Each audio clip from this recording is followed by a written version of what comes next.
Welcome class. चलिए, welcome to the Fine Academy channel. आज ये दूसरा वीडियो है। पहला वीडियो में हम लोग कुछ क्वेश्चंस देखे थे मैकेनिक्स का, जो ईयर 2020 में जो क्वेश्चन आया था उसको हम लोग देखे थे। और उसको हम लोग देखे थे कि कितना आसानी से सिर्फ कंसेप्ट और बेसिक्स अगर आपका अच्छा है तो वो सारा सवाल बनते जा रहा है। कंसेप्ट छोटा ही लगता है, सिर्फ बाकी कैलकुलेशन होता है। फिर हम लोग उसमें कुछ क्वेश्चन जो बच गया है उसको हम लोग कंटिन्यू करेंगे और देखेंगे कि कैसा कैसा सवाल बीसीसीएलई में आता है। ठीक है, चलिए। ये एक सवाल है, two steel wire having same length and suspended from a ceiling under the same load, यानी कि दो सेम लोड लगा हुआ है, दोनों पे लोड सेम है और इसका लेंथ भी सेम है, यानी कि ये एल है तो ये भी एल है।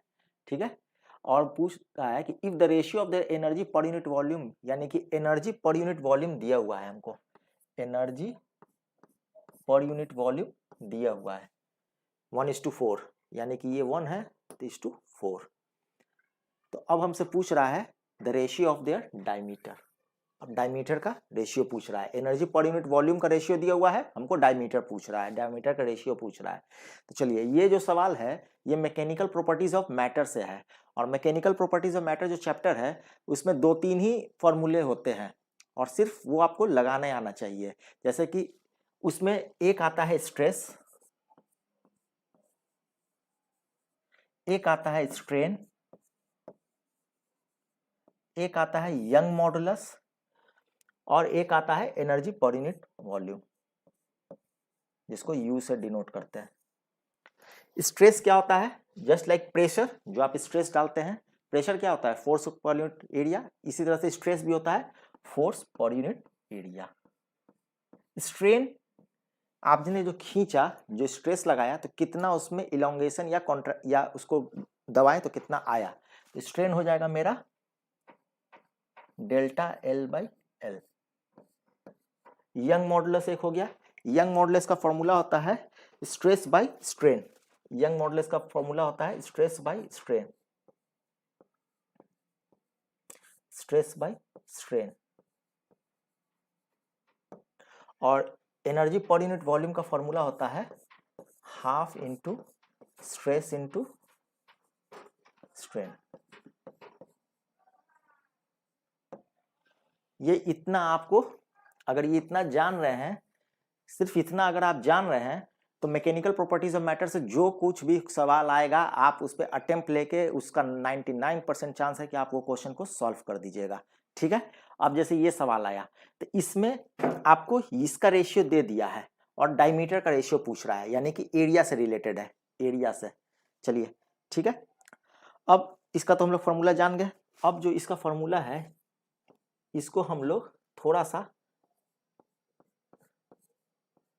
Half is stress into strain है, तो स्ट्रेन वाला पार्ट जो है इसको हम लोग यंग मॉडुलस से चाहेंगे तो यंग मॉडुलस से इसको रिप्लेस कर देंगे, तो इसका फॉर्मूला आ जाएगा हाफ इंटू इसका स्ट्रेन हो जाएगा, तो स्ट्रेन बराबर क्या हो जाएगा? स्ट्रेस बाय यंग मॉडुलस, यानी कि स्ट्रेस का whole square by Young modulus, यही है ना। अब यहां से स्ट्रेस कितना आ जाएगा? फोर्स पर यूनिट वॉल्यूम, यानी कि force per unit area. Area कितना हो जाएगा? इसका एरिया कितना हो जाएगा? पाई डी स्क्वायर बाई 4। ये एरिया हो गया और ये फोर्स हो गया, यानी ये मेरा पार्ट क्या हो गया? स्ट्रेस हो गया। इसी को यहाँ पे पुट कर दीजिए, half F pi D square by 4, इसका whole square into 1 by Young modulus. अब यहां से देखिए कि u और d में क्या रिलेशन आ गया, तो u 1 बाई d4, ये मेरा रिलेशन आ गया। अब ये रेशियो का एक छोटा सा कंसेप्ट जो है बस वो यूज होगा और ये सवाल बन जाएगा। जब कभी ये रिलेशन आपको पता रहे कि, तो यहां से ये लिख सकते हैं कि u1 by u2 is equal to d24 by d1 4 पे पावर 4। चलिए ये यहाँ से ये रेशियो का छोटा सा कंसेप्ट है, बस ये हम लोग जान गए। अब ये हमको दिया हुआ है, ये हमको निकालना है। तो ये जो दिया हुआ है ये 1:2 का रेशियो दिया था, 1/2 सॉरी 1/4 दिया हुआ था, 1/4 और ये d2/d1 का होल 4। अब हमको 1/2 दिया हुआ है तो इसको पलट देंगे, क्योंकि 1:2 का ही पूछेगा, 1:2 का पूछ रहा है तो u1/u2 का दिया हुआ है, तो हमारा d1/d2 का ही ना पूछेगा। तो यहाँ पे रिलेशन अपोजिट है, पहले अपोजिट निकाल लेते हैं, इसको इधर लाएंगे तो स्क्वायर रूट हो जाएगा, तो ये कितना हो जाएगा 1/√2 d2/d1 और इसको पलट देंगे तो ये क्या हो जाएगा d1/d2, यानी कि डायमीटर का रेशियो हो जाएगा 1:√2। ठीक है, अब इसमें देखेंगे उल्टा नहीं हुआ, √2/1। ठीक है, अब हम लोग देखते हैं ये ऑप्शन है कि नहीं। ये रहा, ये ऑप्शन रहा। तो देखे होंगे कि बस इतना ही हम लोग यूज किए हैं कंसेप्ट, बाकी जो भी है वो है कैलकुलेशन। नेक्स्ट क्वेश्चन हम लोग देखते हैं। इस क्वेश्चन में एक ब्लॉक है 5 kg का, एक बार उसको पुश करते हैं और एक बार उसको पुल करते हैं, और दोनों में इक्वल फोर्स से ही पुश पुल करते हैं, 20 न्यूटन से 30 डिग्री पर ही। कोफिशिएंट ऑफ फ्रिक्शन हमारा दिया हुआ है, यानी कि वो रफ सरफेस है। ऑफ डिफरेंस इन एक्सेलरेशन पूछ रहा है, तो यानी कि दो केस बनेगा, एक केस में इसको पुल कर रहे हैं, एक केस में इसको पुश कर रहे हैं, दो अलग अलग केस बनेगा, और दोनों के कारण जो एक्सीलरेशन जनरेट होगा वो दोनों का डिफरेंस पूछ रहा है, और यहाँ पे हमको जी दिया हुआ है, तो ये फ्रिक्शन का सवाल हो गया। अब जब ये हम लोग जब इसको पुश करेंगे तो इसका रेजोल्यूशन ऑफ वेक्टर, अगर आप बढ़िया से फ्री बॉडी डायग्राम और रेजोल्यूशन ऑफ वेक्टर निकाल दीजिएगा तो यहाँ से फ्रिक्शनल फोर्स कितना होगा और उस पर फोर्स जो लग रहा है, ये इसको सॉल्व करते हुए आप लोग आराम से F=ma लगा के ये सवाल भी बना दीजिएगा। अब ये रफ है, तो ये जो रफ है तो इसका ये 30 डिग्री पे हो रहा है, 30 डिग्री पे हो रहा है, तो एक फोर्स यहाँ लगेगा, एक फोर्स यहाँ लगेगा। उसी तरीके से ये 30 डिग्री पे है,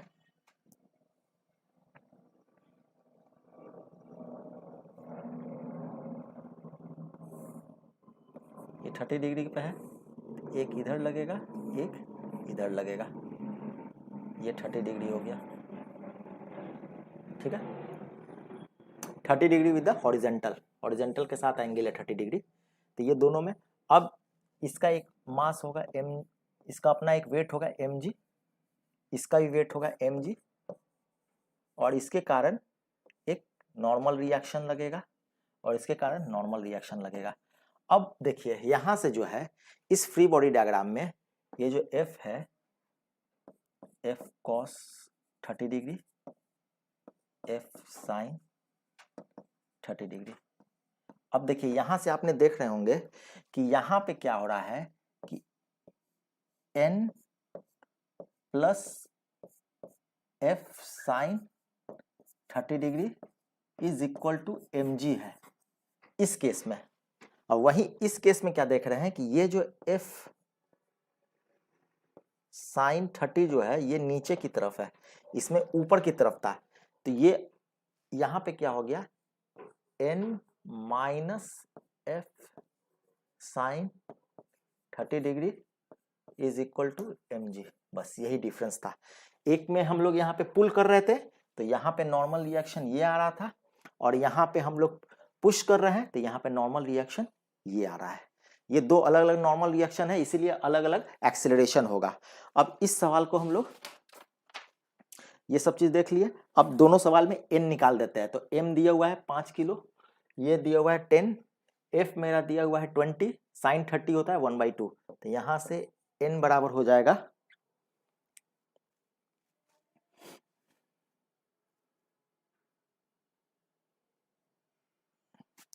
40 आ जाएगा मेरा। रख के देख लेते हैं ये कितना हो जाएगा, 5 × 10 माइनस एफ कितना है मेरा 20, 20/1/2, तो ये हो गया 50 माइनस 10 40 न्यूटन।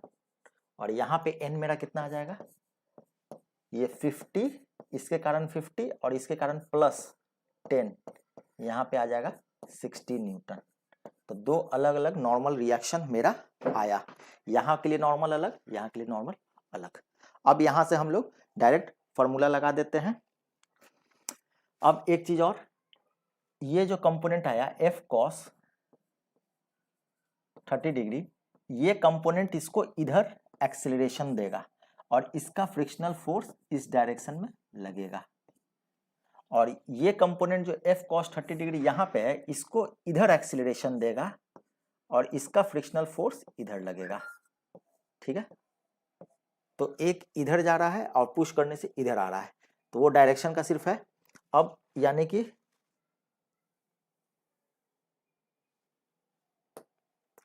यहाँ पे ये F cos के कारण, यानी कि यहाँ just F equal to ma होता है ना, यही फॉर्मूला लगा रहे हैं। तो यहाँ पे ये F cos 30 degree, F cos 30 degree, और ये फ्रिक्शनल फोर्स इसको अपोज करेगा, minus F is equal to ma1 मान लेते हैं इसको। उसी तरीके से यहाँ पे भी लगा देते हैं F cos 30 degree, F cos 30 degree minus F is equal to ma2 मान लेते हैं। अब यहाँ पे हमको F का वैल्यू दिए हुए हैं 20 √3/2 माइनस इस केस में हो गया 40 इक्वल्स टू 5a1, और इस केस में हो जाएगा 20 √3/2 माइनस 60 इक्वल्स टू 5a2। अब सारा तो निकल ही गया, ये वैल्यू आ गया, यहाँ a1 है, यहाँ a2 है, बस a1 और a2 को डिफरेंस पूछ रहा था सवाल में, तो हम लोग यहाँ पे डिफरेंस कर देंगे, a2 माइनस a, जो भी कीजिए, a1 माइनस a2 या a2 माइनस, ये ज़्यादा घट रहा है यानी ये ज़्यादा होगा, a1 माइनस a2 कर दीजिए और a1 माइनस a2 कीजिएगा, तो ये आ जाएगा 0.8 मीटर पर सेकेंड स्क्वायर। ये आप लोग सॉल्व यहाँ से कर लीजिएगा, आराम से यहाँ से सॉल्व कर सकते हैं। तो अब आप देखे होंगे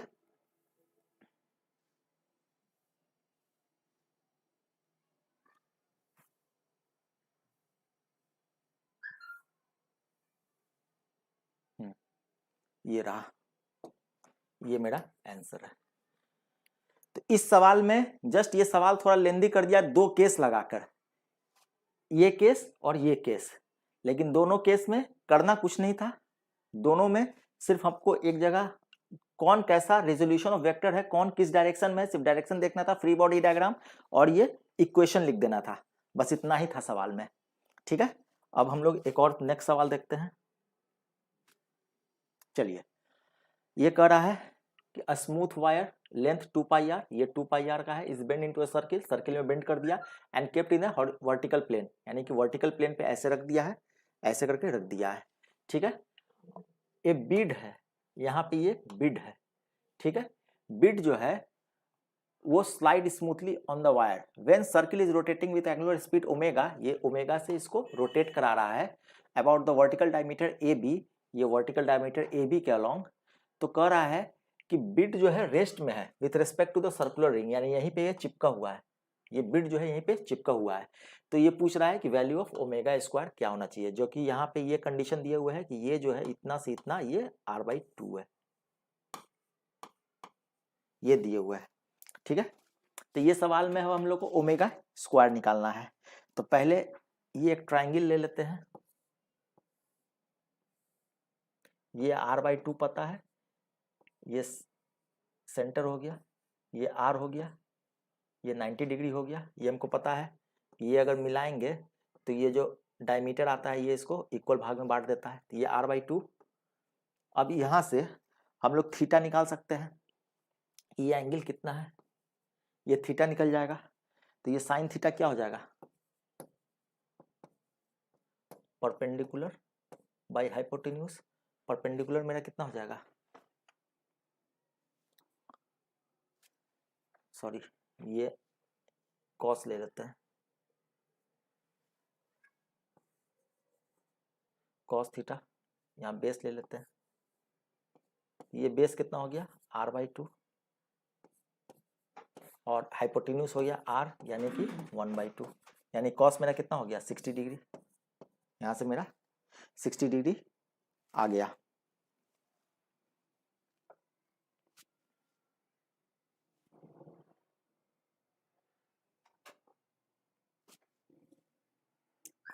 डिग्री बेस r/2, ठीक है, ये एंगल मेरा आ गया। अब जो है यहाँ पे इसका फ्री बॉडी डायग्राम अगर देखेंगे तो ये यहाँ पे चिपका हुआ है। अब ये चिपका हुआ है तो इसका अपना एक नॉर्मल रिएक्शन होगा n, और ये जो n होगा ये एंगल हमको पता चल गया और इसका ये पता चल गया, ये हो जाएगा थीटा n साइन थीटा और ये हो जाएगा n कॉस थीटा, ठीक है। अब जो है यहाँ से n sine theta n cos theta, अब ये थीटा जो है मेरा 60 डिग्री है। अब ये जो है इसका मास को, ये जो इसका बीड है इसका मास जो होगा इसके वेट को n साइन थीटा उसको बैलेंस करेगा और n कॉस थीटा के कारण उसमें सेंट्रीपिटल फोर्स लगेगा, यानी कि n कॉस थीटा इसके कारण हो जाएगा m ओमेगा स्क्वायर, ये कितना रेडियस से घूम रहा है r/2, ठीक है, और इसका जो n साइन थीटा है इसके कारण आ जाएगा mg। ये फ्री बॉडी डायग्राम से हम लोग साफ साफ देख रहे हैं, ठीक है। अब यहां से डायरेक्ट इसको डिवाइड कर देंगे तो n कट जाएगा, इसको डिवाइड कर देते हैं तो ये कितना हो जाएगा n कट जाएगा और इसको डिवाइड कर दीजिए तो ये n कट जाएगा तो ये हो जाएगा कॉट थीटा और mm कट जाएगा, ये ओमेगा स्क्वायर r/2 g। अब ये कॉट थीटा क्या है, कॉट 60 डिग्री यानी कि 1/√3 equals to omega square r/2 g। अब हमको ओमेगा ही तो पूछ रहा है कि ओमेगा स्क्वायर कितना है, तो यहाँ से हम लोग ओमेगा स्क्वायर निकाल लेंगे, omega square equal to √3g, नीचे आ जाएगा r और यहाँ पे 2, यानी कि 2√3g, यही इतना सवाल में पूछ।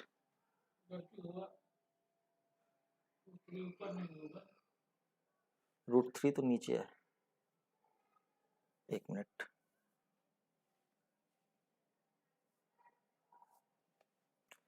ये एग्जाम में ये गड़बड़ मत कीजिएगा, ये 2 इधर है, ये √3 नीचे है, √3 नीचे है, ये g ऊपर चल जाएगा, r नीचे आ जाएगा। चलिए 2/√3 g/r, ये देखते हैं, ये मेरा आंसर है, ये रहा आंसर। तो इस सवाल में आप लोग देख रहे होंगे, इसमें भी जस्ट फ्री बॉडी डायग्राम बना दीजिएगा, ये फ्री बॉडी डायग्राम बना दिए, उसके बाद आराम से इसके कारण सेंट्रीपिटल फोर्स और इसके कारण उसके वेट को बैलेंस, बस यही 2 इक्वेशन लिखना था। तो बस ये कंसेप्ट आप लगा दिए तो ये भी सवाल बन गया। अब नेक्स्ट क्वेश्चन देखते हैं। हाँ, इसमें क्या पूछ रहा है, the time dependent of the position of the particle of mass m/2 is given by इतना the angular momentum with respect to origin at time t/2। तो ये जो सवाल है ये जस्ट एक आपका फॉर्मूला पे ही डायरेक्ट सवाल है। पिछले क्लास में ही बताए थे कि एंगुलर मोमेंटम क्या होता है, r क्रॉस p, यानी कि ये linear momentum r cross p। अब यहाँ पे आपका r दिए हुए हैं, टाइम टी पे टी का वैल्यू भी दे दिया है और मास भी दे दिया है और वेलोसिटी हमको निकालना पड़ेगा। तो वेलोसिटी कहाँ से आ जाएगा, आर अगर दिया हुआ है तो D R by D T यही तो मेरा वेलोसिटी होता है। तो यहाँ पे D R by D T ये आर कितना दिया हुआ है 2t i minus 3t square जे। तो ये D R by D T कितना हो जाएगा, ये 2i 6t जे। ठीक है, यही वेलोसिटी हो गया मेरा। अब जो है r क्रॉस p हमको कर देना है, तो r क्रॉस p कीजिएगा और t बराबर कितना पे 2 सेकेंड, यानी कि पहले यहाँ पे r जो है मेरा 2 सेकेंड पे क्या है पहले ये देख लें। 2 सेकेंड पे क्या हो जाएगा 2 टू जा 4i माइनस 2 टू जा 4 3 जा 12 जे। ये मेरा 2 सेकेंड पे r हो गया। और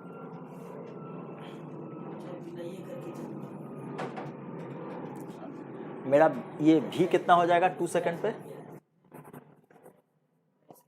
2 सेकेंड पे क्या हो जाएगा 2i माइनस 12 जे। ठीक है, अब इसी को आप लोग m बराबर 2 kg दिया हुआ है और यहाँ पे r क्रॉस p कर दीजिएगा, r क्रॉस m भी, यानी कि m को बाहर ले लीजिए, r क्रॉस भी कर दीजिए, यहाँ से इसको और इसको आप लोग कर दीजिएगा। i क्रॉस प्रोडक्ट है तो ये वेक्टर का एक कंसेप्ट आ जाएगा क्रॉस प्रोडक्ट का, r पहले है यानी कि 4 माइनस 12 0 और ये हो जाएगा 2 माइनस 12 0। तो k के लिए आ जाएगा कितना, सिर्फ k के लिए यहाँ ये 0 0 हो गया तो ये डिटर्मिनेंट सॉल्व कीजिएगा तो सिर्फ k के लिए आएगा, कितना हो जाएगा 48 माइनस 12 दूनी 24, यानी कि 48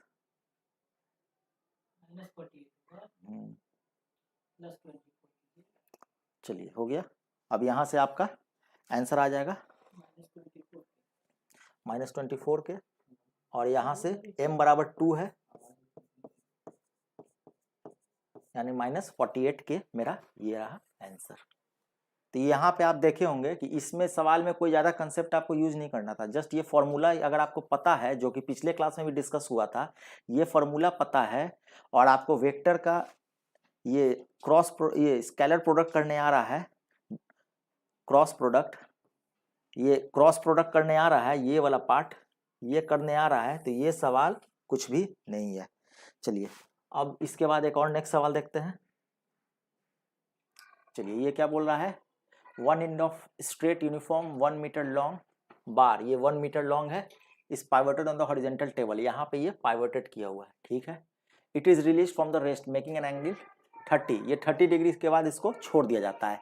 when it hits the table it angular speed will be.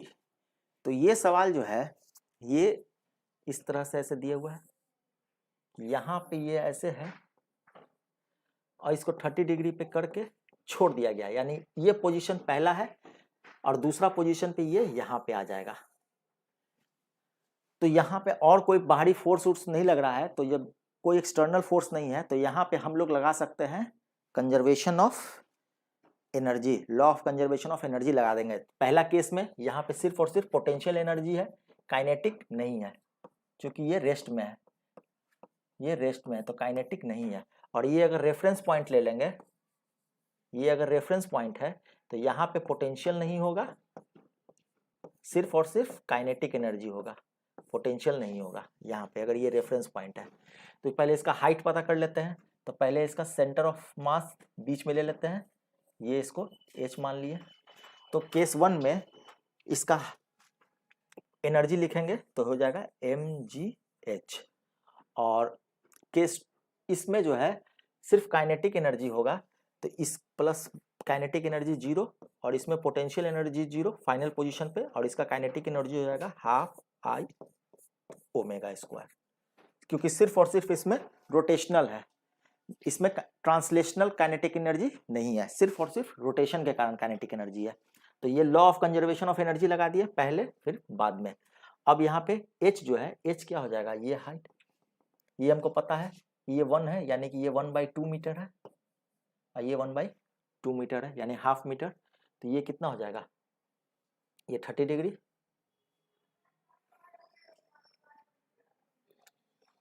m का वैल्यू सब वैल्यू पुट कर देते हैं हम इसमें, तो h बराबर हो जाएगा L/2 साइन 30 डिग्री, यानी कि L/4, L कितना है 1, यानी कि 1/4 मीटर।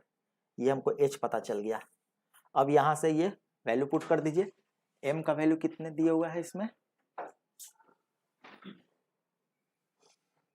चलिए m का वैल्यू नहीं दिया हुआ है, ये आपको देखना होगा। g का वैल्यू दिया हुआ है 10 1/4 इज इक्वल टू, अब हाफ, यहाँ मोमेंट ऑफ इनर्शिया लगाना है। तो ये मोमेंट ऑफ इनर्शिया ये रॉड का है, तो इसके अलोंग लगाना है, तो इसके अलोंग लगाना है, तो ये हो जाएगा, अगर यहाँ पे रहता तो ml²/12 होता, लेकिन इसके अलोंग है तो ये हो जाएगा ml²/3, ml²/3 omega square. mm यहाँ से कट जाएगा, इसीलिए m का वैल्यू नहीं दिया था ये सवाल में, क्योंकि ये दोनों को इक्वेट करने से ये कट जाएगा। और यहाँ से ओमेगा स्क्वायर ये सॉल्व कीजिएगा, तो ये ओमेगा स्क्वायर आ जाएगा 15 और ओमेगा बराबर √15, ये रहा आंसर। तो ये सवाल अब आपको लग रहा होगा कि ये सवाल अगर आप बढ़िया से अगर कंसेप्ट ले रहे हैं, बढ़िया जगह से गाइडेंस कर रहे हैं, तो ये सवाल बनाने में आपको क्या टाइम लगेगा बताइए। एली में बनाना ही कितना सवाल है, 25 सवाल बना दीजिएगा तो आपका बहुत अच्छा रैंक आ रहा है। और ये सब सवाल एक तरह का फ्री हिट ही है, सिर्फ और सिर्फ कंजर्वेशन ऑफ एनर्जी लगाना था आपको। कंजर्वेशन ऑफ एनर्जी लगा दिए, सिर्फ ये इक्वेशन लिखना था और ये सवाल सॉल्व हो गया, बाकी तो रेस्ट तो कैलकुलेशन है। चलिए नेक्स्ट हम लोग देखते हैं। ये करा है, a body of mass 10 kg attach to 1 end of the wire of length इतना, the area of cross section इतना है, ब्रेकिंग स्ट्रेस हमको दिया हुआ है, यानी कि मैक्सिमम स्ट्रेस जो ये झेल सकता है। तो ये पूछ रहा है मैक्सिमम एंगुलर स्पीड क्या होगा, यानी कि जब ये मैक्सिमम स्ट्रेस झेल रहा है तो उस समय का एंगुलर स्पीड क्या होगा। तो मान लीजिए इसको ऐसे करके ये ऐसे घूम रहा है, बॉडी है 10 kg का, अब इसको ऐसे करके इसको घुमा रहे हैं कहीं से, ये इसको बांधे हुए हैं। तो यहाँ पे जो टेंशन इसमें आएगा और एक जो इसमें सेंट्रीफ्यूगल जो बाहर की तरफ जाना चाहेगा, ये दोनों एक दूसरे को इक्वेट कर देगा, यानी कि Fc जो है मेरा सेंट्रीफ्यूगल फोर्स, ये क्या हो जाएगा m ओमेगा स्क्वायर r। ये r कितना दिए हुए है, लेंथ l है, तो मान लीजिए l मान लेते हैं, ठीक है। और यही टेंशन डेवलप हुआ, तो ये जो इसमें टेंशन डेवलप हुआ ये Fc is equal to T, बस यही सवाल है। अब इसमें टेंशन जो है एक तरह का ये है, फोर्स है, और स्ट्रेस बराबर क्या होता है, हम लोग अभी पहला सवाल में देखे थे F बाई एरिया, यानी F बराबर कितना होगा, stress by stress into area. तो ये F अगर ये वैल्यू रख दीजिएगा तो यानी कि ये जो टेंशन है, ये टेंशन बराबर क्या हो जाएगा, स्ट्रेस सिग्मा से डिनोट कर देते हैं इनटू एरिया। अब यहाँ पे वैल्यू पुट कर देते हैं, m omega square l is equal to sigma area. अगर हम लोग ये स्ट्रेस अगर मैक्सिमम है तो ये भी जो है ये मैक्सिमम एंगुलर स्पीड देगा, यानी कि इसको कैसे लिखिएगा, sigma is equal to m omega square l by A. अगर ये मैक्स है तो ये भी मैक्सिमम हो जाएगा।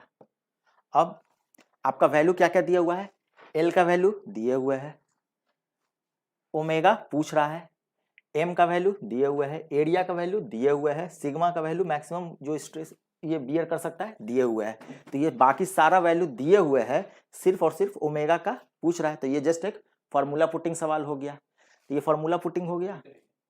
तो अब आप लोग देखे होंगे कि सिर्फ ये लगाना था, ये अगर आपको लगाने आता है और ये प्रॉपर्टी जो भी पहले बताए थे ये अगर आप जान रहे हैं तो ये सवाल बनाने में कितना टाइम लगेगा आप बताइए।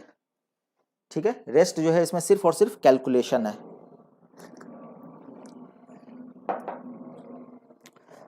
यहाँ से अगर लिखिएगा तो ओमेगा बराबर हो जाएगा ओमेगा मैक्सिमम, ये हो जाएगा sigma maximum A by M L का अंडर रूट, और इसको लेके आइएगा तो आपको 4 आ जाएगा, कट कुट कर 4 आ जाएगा, ये 4 रेड पर सेकेंड। चलिए नेक्स्ट क्वेश्चन देखते हैं। इसमें कह रहा है कि एक स्पेसशिप ऑर्बिट है और एक स्पेसशिप ऑर्बिट जो है एक प्लैनेट के अलोंग मूव कर रहा है। ये प्लैनेट का मास दिया हुआ है, प्लैनेट का रेडियस दिया हुआ है। ये जो प्लैनेट है इसका मास और रेडियस दिया हुआ है। ठीक है, इसके अलोंग एक स्पेस शिफ्ट मूव कर रहा है। ठीक है, assuming only gravitational field on the planet, सिर्फ और सिर्फ ग्रेविटेशनल फील्ड है, यानी कि एयर फ्रिक्शन आपको नहीं लेना है।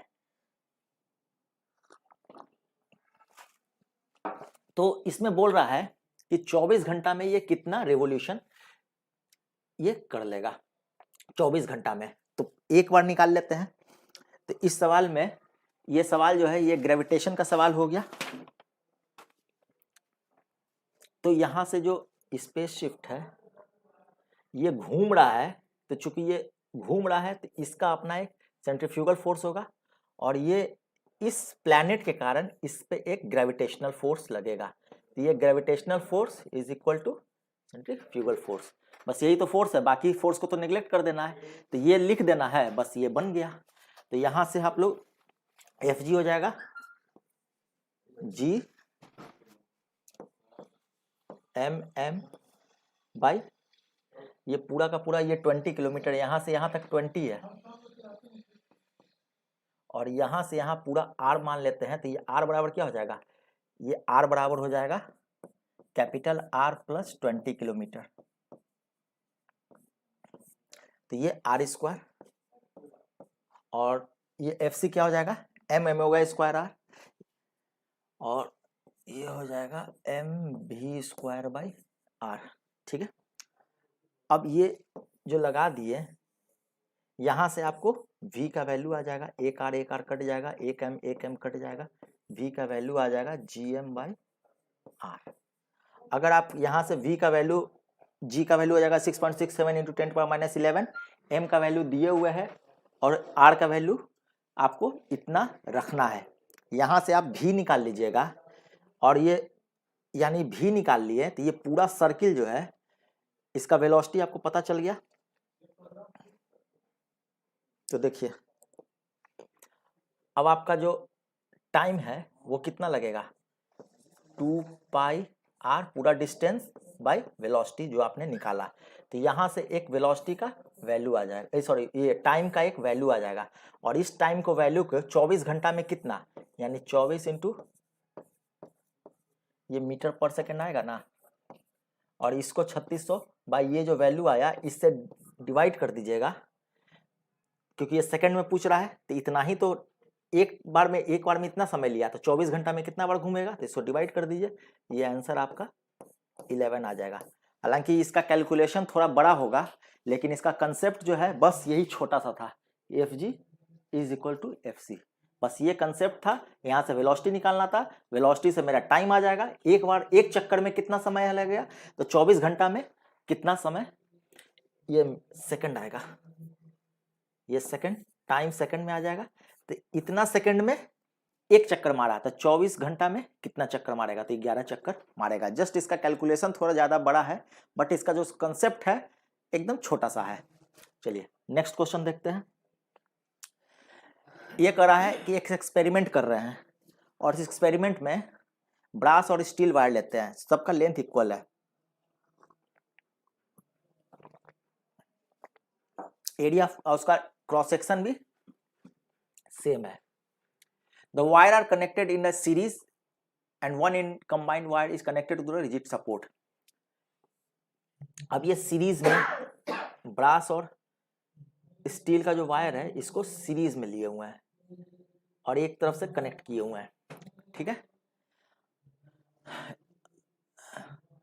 अब इस पे इलोंगेशन हुआ, यंग मॉडुलस दोनों का दिए हुए है, स्ट्रेस पूछ रहा है। तो इसमें जो हम लोग जानते हैं कि इसमें फॉर्मूला जो है उतना ही है जितना हम लोग फर्स्ट क्वेश्चन में डिस्कस किए थे। इसका मान लीजिए इसमें इलोंगेशन डेल्टा n1 आएगा, इसमें इलोंगेशन डेल्टा L2 आएगा, ठीक है। और नेट इलोंगेशन हमको दिया हुआ है, नेट इलोंगेशन 0.2 mm दिया हुआ है, यानी कि डेल्टा L हमको दिया हुआ है, delta L is equal to delta L1 plus delta L2, ठीक है। अब रेस्ट है, इसमें फॉर्मूला लगाना है। तो हम लोग को पता है स्ट्रेस बाय स्ट्रेन क्या होता है, यंग मॉडुलस, और इसको स्ट्रेस को इधर ही छोड़ देते हैं। ये क्या हो जाएगा, स्ट्रेस बराबर young modulus into strain. Stress क्या होता है, force per unit area into gamma. Strain कितना हो जाएगा, डेल्टा L बाई L। अब जो है डेल्टा L का टोटल दिए हुआ है, तो यहां से हम लोग डेल्टा L दिए हुए हैं, तो डेल्टा L हमको पता है, तो बाकी उधर ले जाते हैं, F बाई A, L उधर ऊपर जाएगा, L बाई गामा।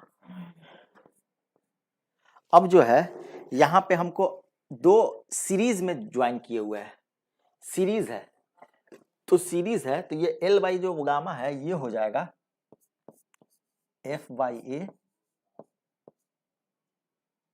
सीरीज है तो L1 by gamma 1 plus L2 by gamma 2। हालांकि लेंथ दोनों का सेम है, L1 L2 दोनों सेम है, सिर्फ गामा 1 और गामा 2 यानी यंग मॉडुलस दोनों का अलग अलग दिया हुआ है। F बाई ए दिए ही हुए हैं। अब इसमें आप वैल्यू पुट कीजिएगा, F बाई ए स्ट्रेस पूछ रहा है, ये F बाई ए पूछ रहा है, डेल्टा L दिए हुए है 0.2 mm, ये दिए हुए हैं, तो यहाँ पे जब वैल्यू पुट कीजिएगा, ये दिए हुए है, ये दिए हुए है, सब दिए हुए हैं, सिर्फ F बाई ए नहीं दिए हुए है, तो F बाई ए स्ट्रेस नहीं आ जाएगा, तो यहाँ से इस सब में वैल्यू पुट कीजिएगा, तो आपका वैल्यू जो है ये 0.2 ये वाला आ जाएगा। सिर्फ वैल्यू पुटिंग है, जस्ट इसमें फॉर्मूला उतना ही है जो हम लोग पहला सवाल में लगाए थे, बस उसको कैसे लगाना है देख लिए, फॉर्मूला पुट कर दिए और उसका कैलकुलेट कर दिए, बस हो गया, सवाल बन गया। नेक्स्ट क्वेश्चन देखते हैं। अच्छा ये देखिए, काइनेटिक एनर्जी पूछ रहा है, बता रहा है कि काइनेटिक एनर्जी जो है moving along a circle, circle के लॉन्ग मूव करता है, तो ये जो सर्किल के लॉन्ग कोई बॉडी मूव कर रहा है, तो इसमें दो तरीके का एक्सीलरेशन हो सकता है, इस पे दो तरीके का फोर्स लगेगा, एक फोर्स उसको रोटेट कराएगा और एक फोर्स इसको इधर लाएगा, ऐसे ऐसे करके दो तरीके का फोर्स लगाएगा। अब डिस्टेंस ये इतना है, the force acting on the particle. अब ये फोर्स पूछ रहा है, तो हम लोग को पता है कि ये जो इस सर्किल पे जा रहा है, तो इसका कंसेप्ट ही होता है कि एक टेंजेंशियल फोर्स होता है और एक सेंट्रीपिटल फोर्स होता है, ठीक है। ये दोनों फोर्स होता है, दोनों का क्या अलग अलग काम है वो सर्कुलर मोशन में हम लोग को पढ़ना रहता है।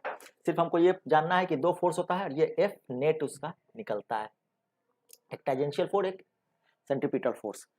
तो काइनेटिक एनर्जी हमको दिया हुआ है AS स्क्वायर, और काइनेटिक एनर्जी हमको पता है क्या होता है, half mv square AS square, यहां से mv square is equal to 2AS square. अब यहां से हम लोग इसको डिफ्रेंशिएट कर देते हैं, तो डिफ्रेंशिएट करेंगे तो क्या आ जाएगा, m into 2v dv by dt is equal to 2a 2s ds by dt, ठीक है। अब जो है ये dv बाई dt क्या हो जाता है, एक्सेलरेशन हो जाएगा, और ये ds बाई dt को भी मान लेते हैं, तो ये भी जो मान लेंगे तो ये भी इस भी को काट देगा, ये एक्सेलरेशन हो जाएगा, ये 2 कट जाएगा, तो यहां से हमको क्या आ गया, ma बराबर कितना आ गया 2as,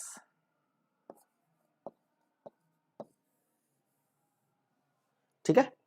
यहाँ ma बराबर हमको आ गया 2as। अब ये लीनियर है ma, यानी ये टेंजेंशियल के कारण आएगा, और अब सर्कुलर के कारण जो है ये तो लीनियर आ गया। अब एफ सर्कुलर जो होगा ये कितना होगा, M B square by R. अब ये एम भी स्क्वायर कितना होता है, यहाँ से हम लोग जानते हैं एम भी स्क्वायर कितना होता है, 2as square by 2as square by radius are capital दिया हुआ है, तो ये हो गया एफ सी, और ये एफ ए है तो ये हो गया टेंजेंशियल एफ टी। तो मेरा टोटल फोर्स आ जाएगा वो क्या हो जाएगा, एफ सी एफ टी। ये दोनों को हम लोग अब ये दोनों को ऐड कर देंगे वेक्टरली, तो ये मेरा आंसर आ जाएगा।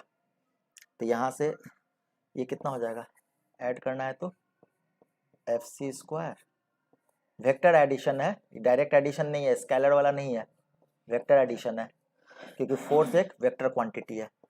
इसमें रख दीजिएगा तो ये वाला आंसर आपका आ जाएगा। एफ सी का वैल्यू इतना रख दीजिएगा और इसका वैल्यू इतना रख दीजिएगा, तो ये आंसर आ जाएगा। तो इसमें जो आपको कंसेप्ट यही आपको जानना था कि इसमें जो है सर्कुलर मोशन में जो फोर्स होता है वो दोनों का वेक्टर सम होता है, ये कंसेप्ट जानना था, बाकी ये रिलेशन पुट कर देना था, ये क्वेश्चन बन गया। ठीक है, सर्कुलर मोशन का एक छोटा सा कंसेप्ट है, ये सवाल बन गया। अब नेक्स्ट क्वेश्चन देखते हैं। हाँ, एक सॉलिड स्फीयर है, इसमें वही है विदाउट स्लिपिंग, जो हम लोग पिछले क्लास में भी डिस्कस किए थे। एक हाइट पे इसको फोर्स दे रहे हैं, इस तरह से फोर्स दे कि ये विदाउट स्लिपिंग घूमने लगे। ठीक है, विदाउट स्लिपिंग ये घूमने लगे। अब जो है सॉलिड स्फीयर है, तो विदाउट स्लिपिंग का जो केस होगा वो क्या होगा, A is equal to alpha R. अगर वेलोसिटी में रहता तो भी इक्वल टू ओमेगा आर हो जाता, इसमें हो जाएगा ये वाला एक्सेलरेशन का केस पुट कर दिया, ए इक्वल टू अल्फा आर। तो अब ये जो फोर्स यहाँ पे जो लगा, एच हाइट पे जो फोर्स लगा, ये एक टॉर्क जनरेट करेगा, तभी तो ये घूमेगा ना। तो अब जो ये टॉर्क जनरेट करेगा, इसको हम लोग ऐसे लिख सकते हैं,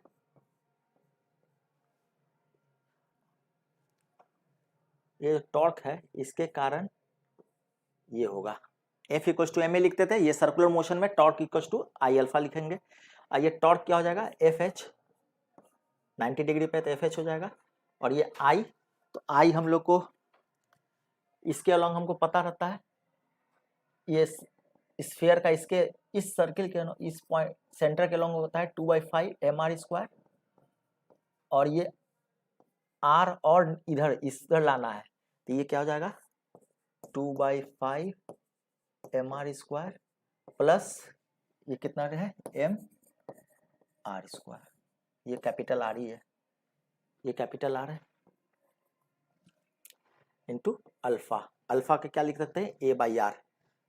तो एफ बराबर एम ए रख देंगे, एफ बराबर एम ए एच, जो कि हमसे पूछ रहा है, और बाकी इसको सॉल्व करेंगे तो ये हो जाएगा 7/5 एम आर स्क्वायर, और alpha equal to A by are,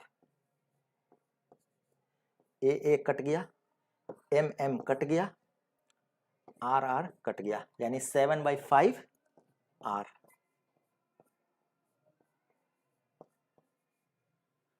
ये मेरा आंसर आ गया। ठीक है, बस ये कंडीशन पिछले बार वाला में, पिछले जो सवाल सॉल्व किए थे उसमें ये कंडीशन लगाए थे, रोलिंग विदाउट स्लिपिंग, और इसमें ये कंडीशन लगा दिए। बस ये सवाल बस इतना ही था, ये लगा के second law of motion rotational dynamics में लगा दिए, F equal to M A होता है, यहाँ torque equal to I alpha होगा, हो गया, ये सवाल बन गया। नेक्स्ट क्वेश्चन देखते हैं। 2 कोएक्सियल डिस्क है, उसका मोमेंट ऑफ इनर्शिया दिए हुए है, उसके बाद वेलोसिटी भी उसका अपना अपना दिए हुए है। They bought in contact with each other, पहले अपना अपना से घूम रहा था, बाद में दोनों को कॉन्टैक्ट में ला दिया गया, there after rotate with common angular velocity, यानी दोनों को एक जगह लाके चिपका दिया गया। ठीक है, अब इसका पूछ रहा है एनर्जी का दोनों का डिफरेंस। तो पहले अपना अपना घूम रहा था, मान लीजिए सेम डायरेक्शन में ही घूम रहा है, तो एक अपना ऐसे घूम रहा था, ये अपना छोटा अपना ऐसे घूम रहा था, दोनों को फिर एक कर दिए, दोनों को एक ही जगह ला दिए, अलग अलग घूम रहा था जो एक जगह ला दिए। अब कह रहा है कि एनर्जी में डिफरेंस, तो पहले तो इसमें क्या लगाएंगे, कोई बाहरी फोर्स नहीं लग रहा है, तो पहले इसमें लगा देंगे, सिर्फ घूम ही रहा है, चल नहीं रहा है, तो चल नहीं रहा है तो लीनियर मोमेंटम नहीं होगा, यहाँ सिर्फ एंगुलर मोमेंटम होगा, तो यहाँ पे सबसे पहले लगा देंगे एंगुलर मोमेंटम का कंजर्वेशन, एंगुलर मोमेंटम का कंजर्वेशन लगा देंगे। तो ये इसके कारण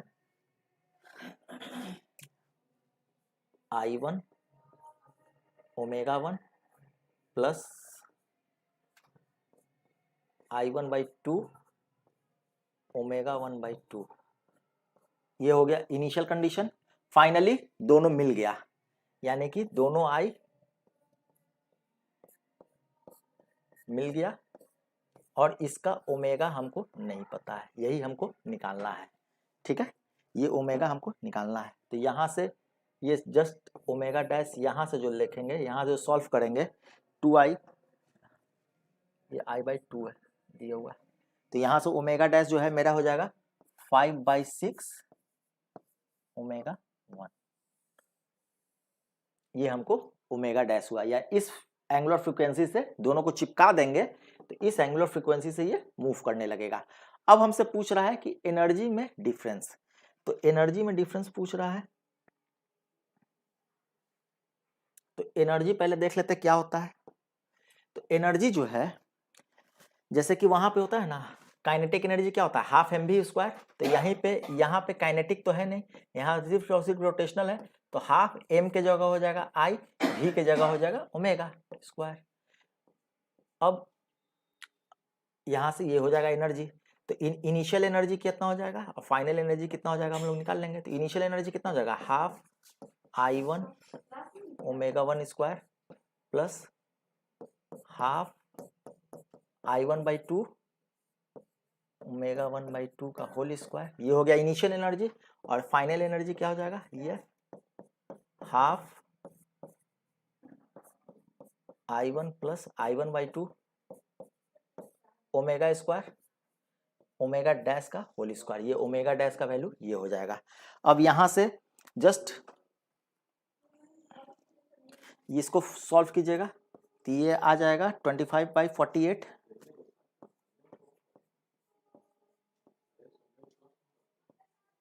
25/48 ओमेगा 1² I1, और इसको कीजिएगा तो ये आ जाएगा 9/16 ओमेगा स्क्वायर I1, और ये दोनों को घटा दीजिएगा तो EF/EI, EF माइनस EI आ जाएगा।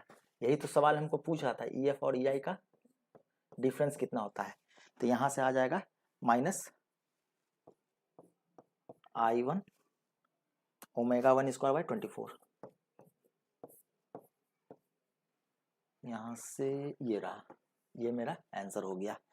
तो कंजर्वेशन ऑफ एंगुलर मोमेंटम लगाना, यहाँ से ओमेगा आ गया, और एनर्जी का फॉर्मूला क्या होता है ये जानना, बस ये दो छोटा छोटा कंसेप्ट जान गए, ये सवाल आपका बन जाएगा एग्जाम में। अभी तक आप लोग देख रहे होंगे जितना मैंने सवाल सॉल्व करवाया है उसमें कंसेप्ट कितना लगता है और बाकी कैलकुलेशन होता है। अगर आप बढ़िया से पढ़िएगा, बढ़िया गाइडेंस पढ़िएगा, वो कंसेप्ट अगर आप पकड़ रहे हैं, कहाँ क्या लगाना है, कैसे लगाना है, बस ये लगाना ही तो है एग्जाम में, बाकी सवाल आप देख रहे हैं क्या होता है। फिर नेक्स्ट क्वेश्चन देखते हैं। इसमें दिया हुआ है a particle of mass m, उसका ट्रेजेक्ट्री दिया हुआ है, the torque acting on the particle इसके अलोंग। तो एक पार्टिकल, अब इसका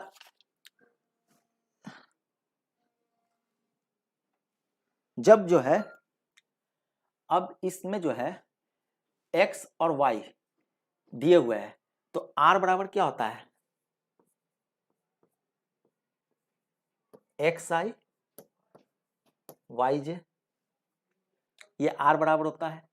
अब ये x का वैल्यू दिए हुआ है, y का वैल्यू दिए हुआ है, तो ये वैल्यू पुट कर दीजिएगा, तो ये वैल्यू पुट कर देंगे r x का वैल्यू और y का वैल्यू, और उसके बाद कर देंगे dr/dt, तो dr/dt करने से हमको क्या आ जाएगा, v आ जाएगा।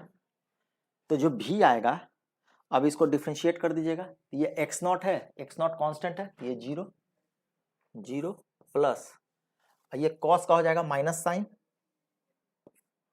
Sign A omega 1 sine omega 1 T I में, प्लस फिर y ये 0, साइन का कॉस यानी कि B omega 2 cos omega 2 T J हो गया।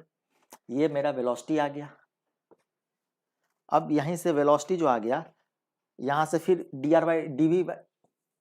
बाई डी टी करेंगे, इसके कारण मेरा एक्सेलरेशन आ जाएगा।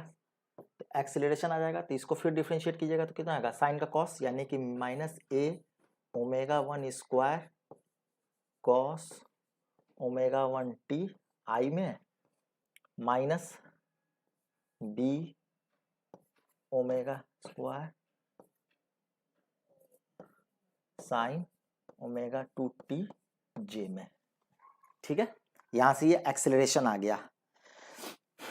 अब जो है t बराबर 0 पुट कर देंगे, t बराबर 0 पुट करेंगे तो मेरा एक्सेलरेशन क्या हो जाएगा, यहाँ t बराबर 0 पुट कर देंगे तो ये हो जाएगा माइनस ए ओमेगा 1 स्क्वायर, ये 0 पुट कर देंगे तो ये 0 आई में, तो ये मेरा एक्सेलरेशन हो गया। और हमको पता है कि F equals to M A होता है, F equals to M A, और तो टॉर्क बराबर क्या हो जाता है, टॉर्क बराबर आर क्रॉस एफ, F बराबर एम ए हमको पता चल गया, ये इसमें मास से मल्टीप्लाई कर देंगे, m से मल्टीप्लाई कर देंगे तो ये मेरा हो गया फोर्स, और R बराबर हमको दिए हुए है, ये दिए हुए हैं, इसमें जो है आप लोग R 0 पुट कर देंगे, तो 0 पुट कर देंगे तो ये क्या हो जाएगा, x not plus A, R में अगर t बराबर 0 पर पुट करेंगे तो ये 0 पुट कर देंगे तो ये बच जाएगा, यानी कि एक्स नॉट प्लस ए बच जाएगा आई में, और जे में क्या होगा, वाई नॉट सिर्फ बचेगा, और इसको क्रॉस करके इतना से आई में, इतना क्रॉस आई में, आई से आई 0 तो आई से जे के में आ जाएगा, तो यही मेरा आंसर आ जाएगा, M A omega square Y naught के में। ये सिर्फ इसके साथ आई और आई के साथ जब क्रॉस प्रोडक्ट होगा तो 0 हो जाएगा, सिर्फ और सिर्फ जे और के बीच में होगा, तो यहां से मेरा आंसर ये आ गया। ठीक है, तो इसमें जो है, इसमें टॉर्क निकालना था, आर का वैल्यू दिए हुए है, एफ निकालना है तो एम ए, तो आर से आपको एक्सीलरेशन लाना है, मास से इंटू कर देना है, इतना ही है सवाल में। नेक्स्ट क्वेश्चन ये है, stationary horizontal disc is free to rotate about its axis, एक हॉरिजॉन्टल डिस्क है जो कि फ्री टू रोटेट है एक्सिस के, when a torque is applied kinetic energy as a function of theta, where theta is K theta square, if the moment of inertia I, the angular acceleration इसमें पूछ रहा है।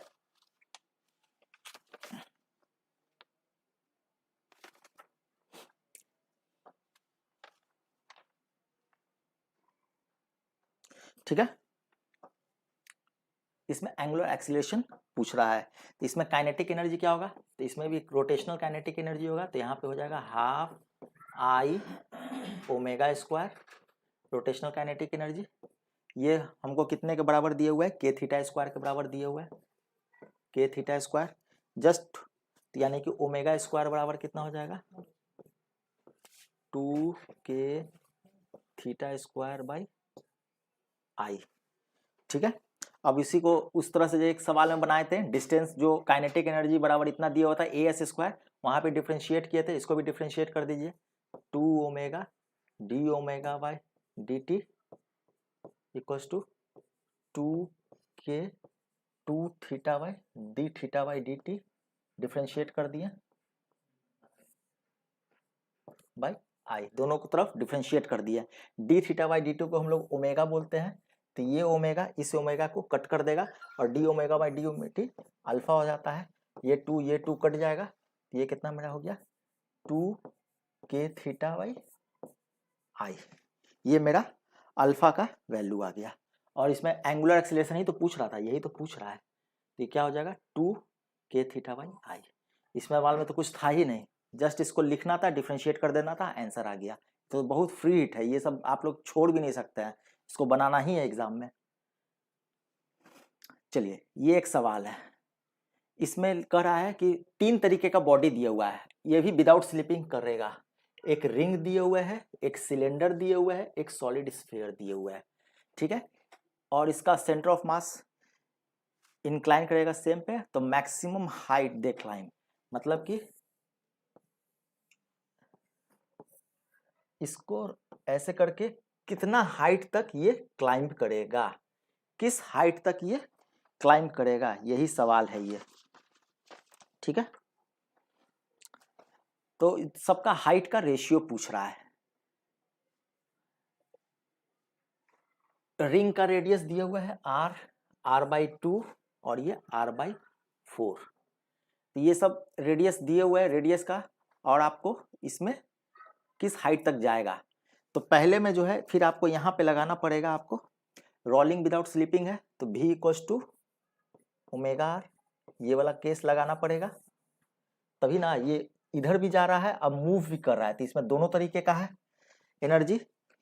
और यहाँ पे जब आ गया तो यहाँ पे काइनेटिक एनर्जी 0 हो जाएगा, क्योंकि इसके बाद ये मूव नहीं करेगा, यहीं पे आ जाएगा, तो ये सिर्फ और सिर्फ यहाँ पे पोटेंशियल एनर्जी होगा। तो यहाँ पे भी एनर्जी कंजर्वेशन आपको लगा देना है।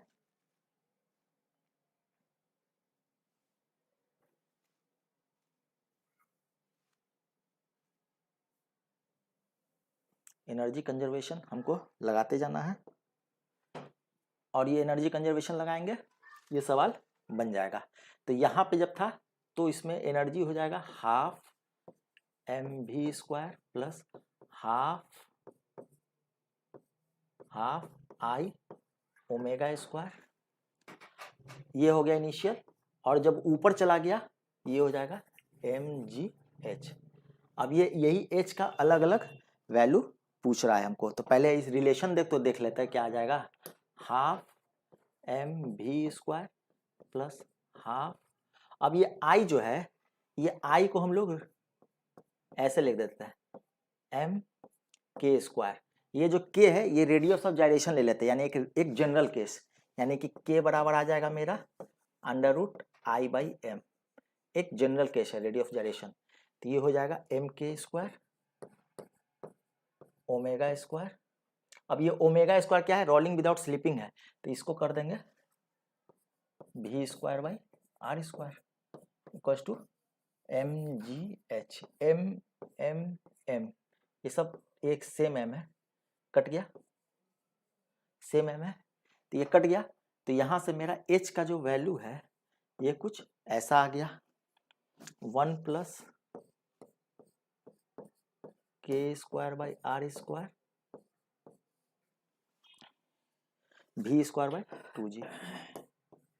अब ये v भी सब केस में सेम है, तो जो h है, h डिपेंड किस पे कर रहा है, ये h जो है ये इस पे डिपेंड कर रहा है 1 प्लस k², क्योंकि ये सेम है, ये सब केस में सेम है, तो हाइट तो यानी कि अब जो मेरा है 1 प्लस k रिंग का बाई r रिंग का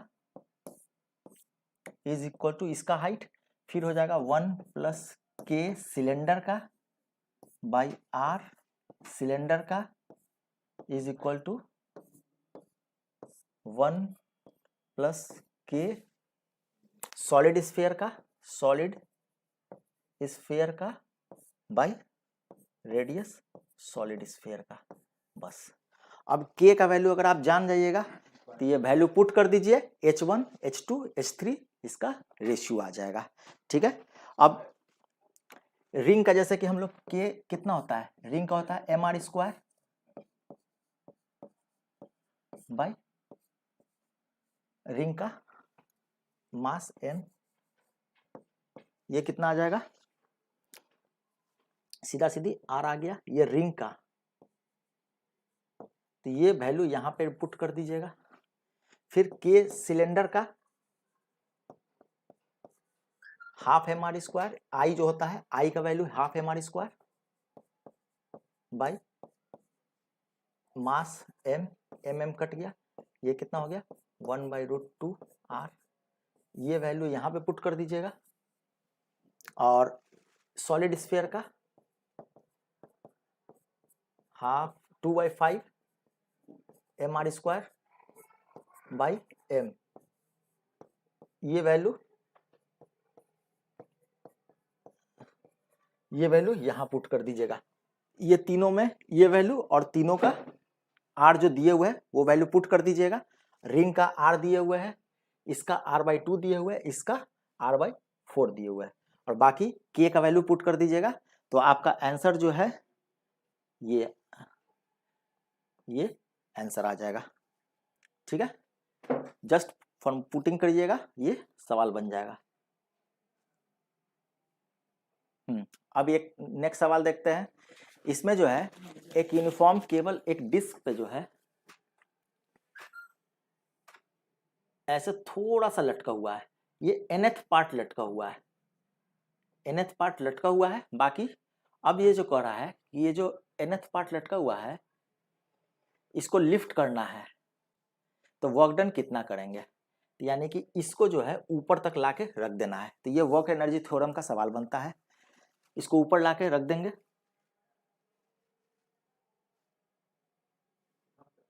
एक सवाल,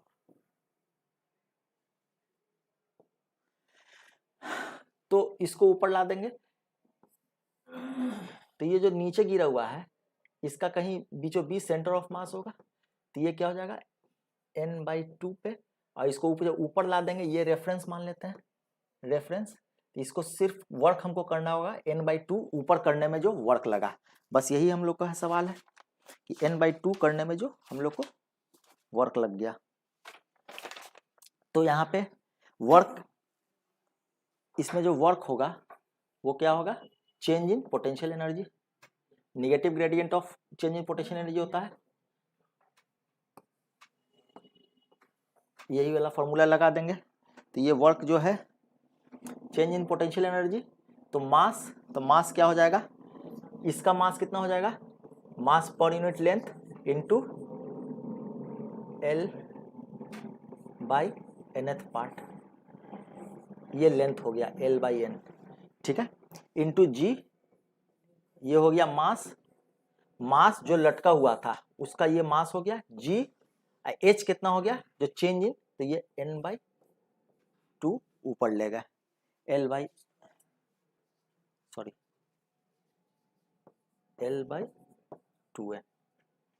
ठीक है।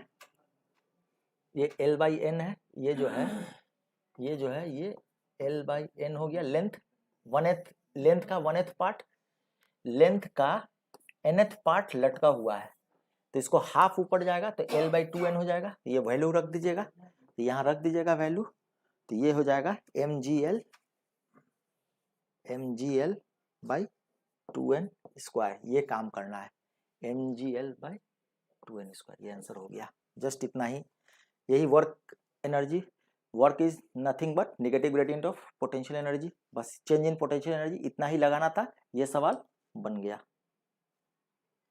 ये एक लास्ट सवाल एक और देखते हैं। इसमें कह रहा है कि uniform rod of mass m hinge at its upper and is release from the rest, यानी कि एक अपर एंड पे ऐसे है, इसको यहाँ से रिलीज कर दिया गया। तो जब ये पास करेगा वर्टिकल पोजीशन, यानी कि इस पोजीशन पे, यहाँ से इसको रिलीज किया गया, तो इस पोजीशन पे जब आएगा the force on the hinge कहाँ पे? यहाँ पे है, इस पे कितना फोर्स लगेगा? तो यहाँ से इसको रिलीज किया और यहाँ पे जब आएगा इस पोजीशन पे, तो इस पे फोर्स कितना लगेगा, ये नॉर्मल कितना होगा, बस ये पूछ रहा है इस सवाल में, ठीक है। उसको भी इसी सवाल से बनाते हैं। इसका सेंटर ऑफ मास यहाँ, इसका सेंटर ऑफ मास यहाँ, यानी कि इसको नीचे से इतना हाइट, इसको पोटेंशियल एनर्जी के इस हाइट पे आएगा, नीचे आएगा, तो इसका जो कंजर्वेशन ऑफ एनर्जी इसमें भी लगा देंगे। ये L/2 लेंथ पे होता है, ये L/2 हो जाएगा लेंथ, ये लेंथ टोटल L है तो ये हाफ पे होता है। तो पहले इसमें कंजर्वेशन ऑफ एनर्जी लगा देते हैं। तो यहाँ पे जो है इसी को रेफरेंस पॉइंट मान लेते हैं। तो यहाँ पे जब था तो क्या हो जाएगा mgL/2, इसका पोटेंशियल एनर्जी, और काइनेटिक एनर्जी 0। जब ये नीचे आया तो यहाँ रेफरेंस पे आ गया, तो इसका पोटेंशियल एनर्जी 0 और काइनेटिक एनर्जी सिर्फ और सिर्फ रोटेशनल के कारण, तो ये हो जाएगा हाफ आई ओमेगा स्क्वायर। अब यहाँ से हमको ओमेगा का वैल्यू आ जाएगा mg/L/2, आई का वैल्यू हो जाएगा mL²/3 omega square, mm cut गया, L कट गया, तो यहाँ से ओमेगा का वैल्यू जो है, ओमेगा स्क्वायर का वैल्यू आ जाएगा 2 कट गया 3g/L। ये मेरा ओमेगा स्क्वायर का वैल्यू आ गया। अब इसमें जो सेंट्रीपिटल फोर्स है, यहाँ पे जो सेंट्रीपिटल फोर्स लगेगा वो क्या हो जाएगा m ओमेगा स्क्वायर L/2। चूंकि हम मान रहे हैं कि सारा का सारा मास यहीं पे कंसंट्रेटेड है, तो इसका दूरी हिंज से कितना हो जाएगा L/2, तो ये इस पे हो गया F हो गया। और ये जो F हो गया सेंट्रीपिटल फोर्स, इसमें अगर वैल्यू रखेंगे सेंट्रीपिटल फोर्स FC, तो इस पे वैल्यू रख देंगे ओमेगा स्क्वायर का, तो मेरा आ जाएगा 3/2 mg। ठीक है, अब देखिए, अब जो है सेंट्रीपिटल फोर्स, अब जो मेरा है ये ऊपर नॉर्मल नीचे mg, अब n माइनस mg है, यही तो मेरा सेंट्रीपिटल फोर्स है। तो यहाँ से मेरा n का वैल्यू आ जाएगा mg प्लस सेंट्रीपिटल फोर्स, तो यहाँ से mg प्लस सेंट्रीपिटल फोर्स यानी कि mg प्लस 3/2 mg, 5/2 mg, ये मेरा 5/2 mg आ गया। एनर्जी कंजर्वेशन था और न्यूटन्स लॉ था, बस ये दोनों का सवाल का ये मिश्रण था। अब आप इतना सवाल हम जब बनाए हैं, इतना सवाल ऑलमोस्ट 35 सवाल आपका ऑलमोस्ट हो गया है। इतना सवाल में आपने देखा होगा कि क्या कंसेप्ट है, क्या पूछना चाह रहा है, और सवाल भारी नहीं होता है। सिर्फ आप लोग को एक हवा बना हुआ है कि मैकेनिक्स का सवाल बहुत भारी आता है। ठीक है, इसको यहीं रहने देते हैं। Okay, thank you.